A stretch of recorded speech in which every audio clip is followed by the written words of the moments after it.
Bueno, y es el tema que más preocupa a los chilenos, según todas las encuestas, es la seguridad, por supuesto.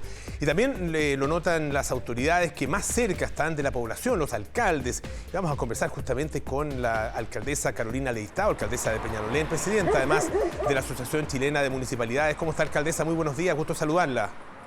Hola, Polo, buenos días, ¿cómo está?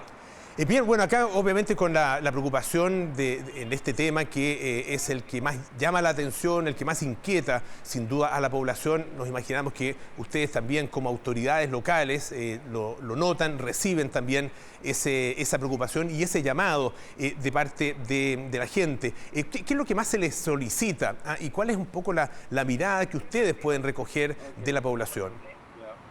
Bueno, lo primero es que nosotros los municipios en general hemos venido aumentando de manera significativa la inversión y el gasto en temas de seguridad.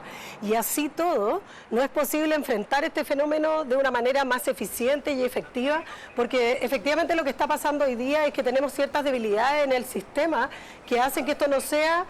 no tenga los resultados esperados. Por ejemplo, la mayor presencia de armas, algo que los municipios no tenemos ninguna facultad para poder fiscalizar, controlar, etcétera. Pero además, por ejemplo, la mayor violencia con la cual se cometen los delitos y un fenómeno bien importante que nosotros ya hemos detectado, que es el tema de la reiteración de los delitos. Es decir, son las mismas personas las que están cometiendo delitos de manera permanente. Son personas que, ya sea que les aplican medidas cautelares que no se cumplen o lisa y llanamente salen libres por falta de prueba o otras cosas, pero en la práctica hay muchas personas que están reincidiendo. Yo lo insto a ustedes, a la prensa, a poder hacer un análisis de todas las noticias que ustedes dan cuando hay detenidos, qué ha pasado con esos detenidos, si están en prisión preventiva, si han cumplido las medidas cautelares, y yo creo que te va a llevar una gran sorpresa.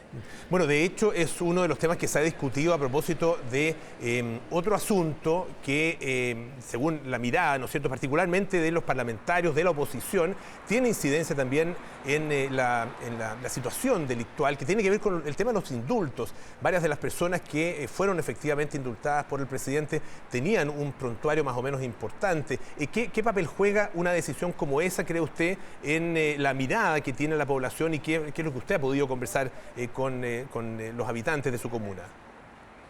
A ver, si bien obviamente no puede discutir respecto del indulto mismo, la verdad es que esto es un tema bastante más sistémico y que viene hace mucho más tiempo y que no tiene una incidencia, digamos, la decisión del indulto en este sistema en particular, que es el tema de las medidas cautelares que se le aplican a las personas que son detenidas cometiendo un delito. Por ejemplo, muchas de ellas se les aplica reclusión nocturna. Nadie sabe si la cumplen o no la cumplen, muchos de ellos no la cumplen. Muchos han sido pillados en nuevos delitos, cometiendo nuevos delitos, con tobilleras, quien controla las tobilleras, cometiendo delitos con medidas cautelares como arresto domiciliario, ya sea total o parcial. O sea, claramente estamos frente a un fenómeno que es mucho más sistémico y que yo creo que tiene que ver también con la aplicación de las penas. Yo entiendo que muchas veces una persona que delinque por primera vez no se le quiere enviar a la cárcel. En ese caso, lo importante es que el sistema tenga algo en lo cual esa persona efectivamente cumpla una pena y efectivamente sea o tenga la posibilidad de reinserción, cosa que hoy día no ocurre. Entonces, muy importante. Y el otro fenómeno es el tema de la Comisión de Delitos por Menores de Edad, donde también ahí recién hace muy poco se aprobó una parte que se complementa con la Ley de Responsabilidad Penal Juvenil, porque si no vamos a seguir bajando la edad de comisión de delitos, pero la verdad es que no estamos haciendo nada con esos jóvenes y esos niños que repiten historias delictuales y que todas más o menos tienen las mismas causas. Entonces, también creo que nos hemos dedicado mucho al efectismo y poco a la efectividad respecto de cuáles son las causas con las cuales estos niños llegan a delinquir, se involucran en estas bandas y por supuesto también incurren en actos tremendamente violentos y donde ellos no tienen ningún apego con la vida, y eso es parte también de la vida que ellos han llevado, insertos en violencia, consumo de drogas y otras causas más que todos conocen. Claro, tal como usted lo dice, es muy difícil, muy raro encontrarse con un adulto que sea primerizo, digamos. En general han comenzado sus carreras delictuales de muy jóvenes, e incluso siendo niños de 12, 13 años. Hemos visto casos, incluso niños, qué sé yo, manejando, que terminan chocando, ¿no es cierto?, los vehículos, porque efectivamente son apenas niños. Ahora, ¿qué pasa con las facultades de las distintas instancias que tienen algo que decir en esta materia? Por ejemplo, el caso de los propios municipios. ¿Necesitan más facultades? ¿Hay algo que desde el punto de vista, por ejemplo, legislativo se deba hacer para dotarlos de más atribuciones?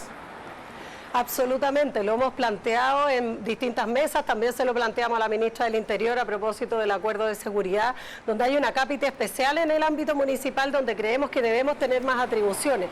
Por supuesto que estas atribuciones vinculadas a nuestro ámbito, que es el ámbito preventivo. Nosotros no somos policía ni queremos serlo, no tenemos ninguna posibilidad hoy día con la inequidad territorial que existe en el ámbito municipal de pensar siquiera en una policía municipal, pero al menos poder dotar a nuestros inspectores municipales, agentes preventivos que andan en la calle de mejores atribuciones para poder enfrentar el delito o al menos prevenir el delito de manera más eficiente.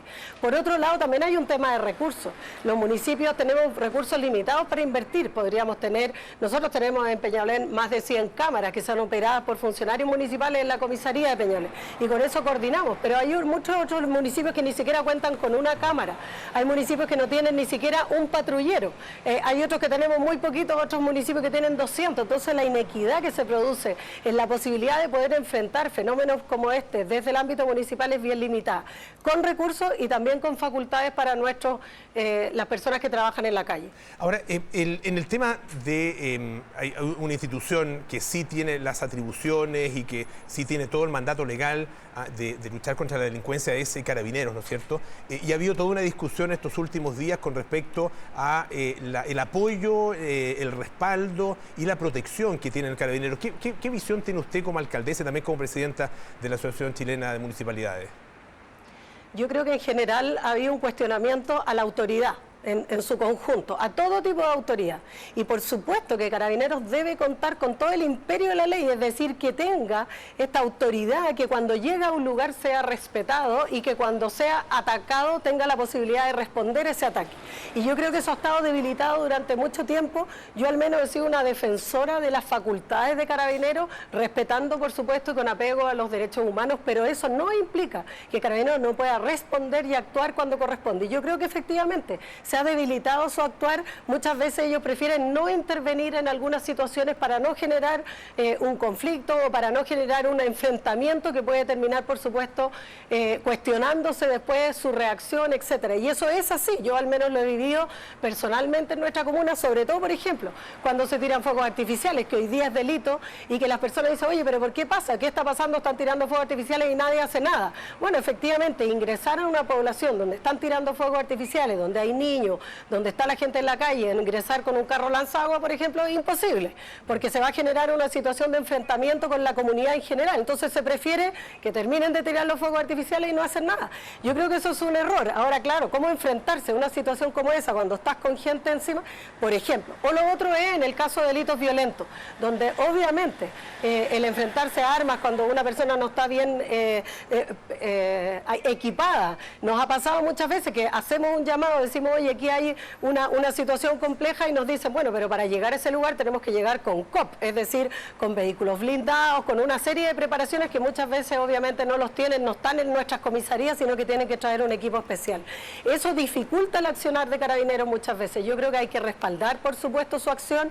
Ellos tienen que cumplir con las normativas como corresponde, pero obviamente que hay que respaldar su acción y reinstalar el tema de que ellos son una autoridad en el territorio, y eso creo que es parte también de responsabilidad nuestra, por supuesto legislativa, dotándolas de algunas cosas que ya están en el Parlamento discutiéndose, pero también de todos quienes ejercemos la política y que somos los que también hablamos después que ocurren estos hechos.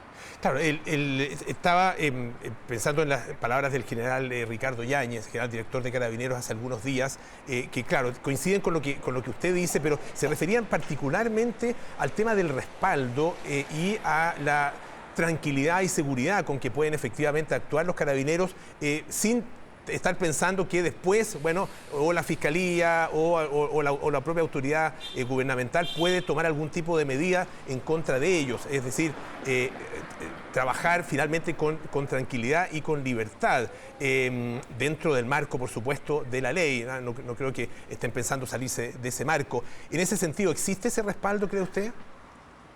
Bueno, yo creo que eso es lo que ha estado en la discusión hoy día y al menos entiendo que existe toda la voluntad para fortalecer ese tema, digamos, desde el punto de vista de que si Carabineros siente que no tiene ese respaldo y necesita un respaldo legal, lo que yo sí tengo clarísimo es que no puede ser que un carabinero intervenga en una situación delictual y que termine preso el carabinero y no el delincuente, digamos, o ambos. Y lo mismo nos ha pasado a los inspectores municipales, que también nos pasa la misma situación. Muchas veces cuando un inspector municipal se enfrenta con un delincuente termina siendo detenido por riña. Entonces, ¿por qué? Porque se produce una pelea, un forcejeo. Eso no puede ser, es un tema de respetar la autoría. Yo comparto las palabras del general en el sentido de que hay que fortalecer el rol, por supuesto resguardado. Hoy día hay imágenes, se pueden usar cámaras y tiene que existir la presunción de que se actuó.